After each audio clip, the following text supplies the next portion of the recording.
एक खूबसूरत प्रेम कहानी के बाद उन्होंने शादी कर ली और 2 हफ्ते बाद पति काम पर जाने के लिए उठा और अपना चेहरा धोने के बाद बाथरूम में गया। उसने आईने में देखा कि उसके चेहरे पर अलग अलग रंगों से कुछ शक्लें बनी हुई है। मासूम दिल रखने वाली उसने सोते वक्त उसके चेहरे पर कुछ लिख दिया था।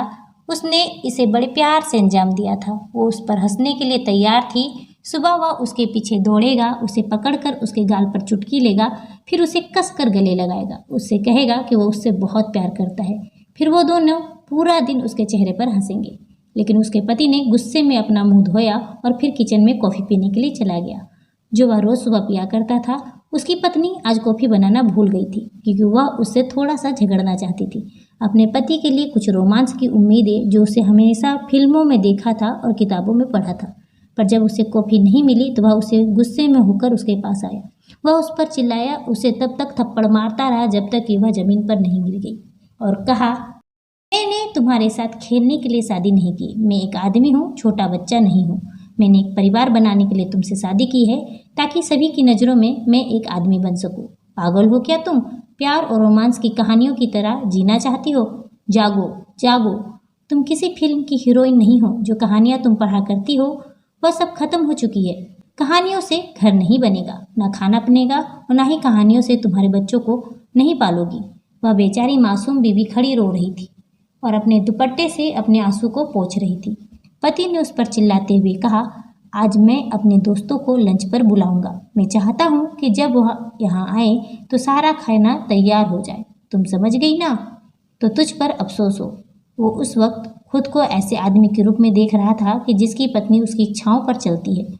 वो अपनी पत्नी को जख्मी दिल के साथ छोड़कर बाहर चला गया।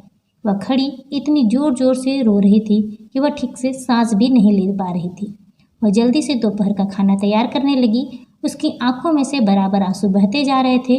पति उस दिन काम पर नहीं गया, वह अपने दोस्त के घर चला गया। वो अपने दोस्त से जाकर सब बताने लगा। आज मैंने अपनी बीवी को ये कहा, ऐसे डांटा, ऐसे मारा, लेकिन सौभाग्य से उसका दोस्त उसके जैसा नहीं था। उसने उसे अपनी बात पूरी करने की अनुमति नहीं दी और यह कहते हुए उसे बीच में ही रोक दिया, तूने भी इसलिए इससे शादी नहीं की कि जब उसकी ज़रूरत पड़े तो तू उसे इस्तेमाल करे, वरना उसे कूड़े की तरह फेंक दे। मेरे दोस्त, वो आपकी पत्नी है, आपका जीवन है, आपका सब कुछ है, उसे परेशान मत किया करो। पति दुखी हुआ, बहुत पछताया और अपने अंदर कुछ कमजोरी महसूस की। वो रो रहा था, अपने किए पर बहुत शर्मिंदा था। और फिर उसने अपने पति को यह बताने के लिए फ़ोन करने का फैसला किया। उसने अपने दोस्तों के साथ दोपहर का लंच कैंसिल कर दिया और वो घर आ रहा था। वो घर उसके साथ बैठकर खाना खाएगा। वो उसे बहुत याद कर रहा था। फ़ोन की घंटी बजी, लेकिन उसने फ़ोन नहीं उठाया। उसने वापस कॉल किया, लेकिन किसी ने जवाब नहीं दिया। उसने कहा, कोई बात नहीं, शायद वह कामों में व्यस्त हो, इसलिए वह फ़ोन नहीं उठा सकी। वह घर लौटा, घंटी बजाई, लेकिन अंदर से कोई जवाब नहीं आया। उसने अपनी जेब में चाबी ढूंढी, लेकिन वह सुबह गुस्से से चाबी ले जाना भूल गया था। उसने खुद से सवाल किया, वो क्या कर रही होगी? उसने फिर से घर की घंटी बजाई, लेकिन किसी ने उसे जवाब नहीं दिया और अचानक उसका फ़ोन बजने लगा। फ़ोन करने वाला उसका साला था। उसने बताया, बहन ने मुझे फ़ोन करके बताया है, भाई मैं ठीक नहीं हूँ, मेरी तबीयत बहुत ख़राब हो रही है, मुझे अस्पताल लेकर चलो। उसने बताया। बहन यह सब बताते हुए बहुत रो रही थी और यह कह रही थी, भाई जल्दी से आ जाओ, मुझे बहुत डर लग रहा है। यह सुनकर उसके पति का दिल इस ख्याल से ही रुक गया था कि उसके साथ कुछ बुरा हुआ है। उसने एक टैक्सी रोकाई और अस्पताल चला गया। वहाँ से उसका पूरा परिवार मिला। उनके चेहरे पर उदासी छाई हुई थी। उसने सोचा कि वे गुस्से से मिलेंगे क्योंकि उसकी पत्नी उनके लोगों से शिकायत की होगी, लेकिन थोड़ी देर बाद उसको लगा कि उसकी पत्नी ने किसी से कुछ नहीं बताया है। वह भी उनके इंतजार में करने लगा। कई घंटों के बाद डॉक्टर उनके पास आए, सिर झुकाया और उनसे कहा, आई एम सॉरी, हमने बहुत कोशिश की लेकिन हम उसे बचा नहीं पाए, हमें बहुत अफसोस है, वह मर गई है।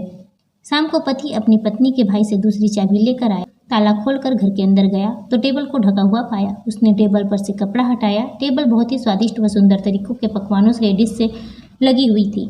उसने फ्रिज के दरवाजे के ऊपर एक कागज लटका हुआ देखा। उसने उसे खोला तो उसमें लिखा हुआ था, मेरे प्यारे पति, आज सुबह जो मैंने गलती की है मुझे उसके बारे में बहुत अफसोस है। आप मुझे माफ़ कर दो। मैं आपसे बहुत मोहब्बत करती हूँ। आपसे वादा करती हूँ कि अब मैं कभी आपको परेशान नहीं करूँगी। मुझे उम्मीद है कि आपके दोस्तों को खाना बहुत पसंद आया होगा।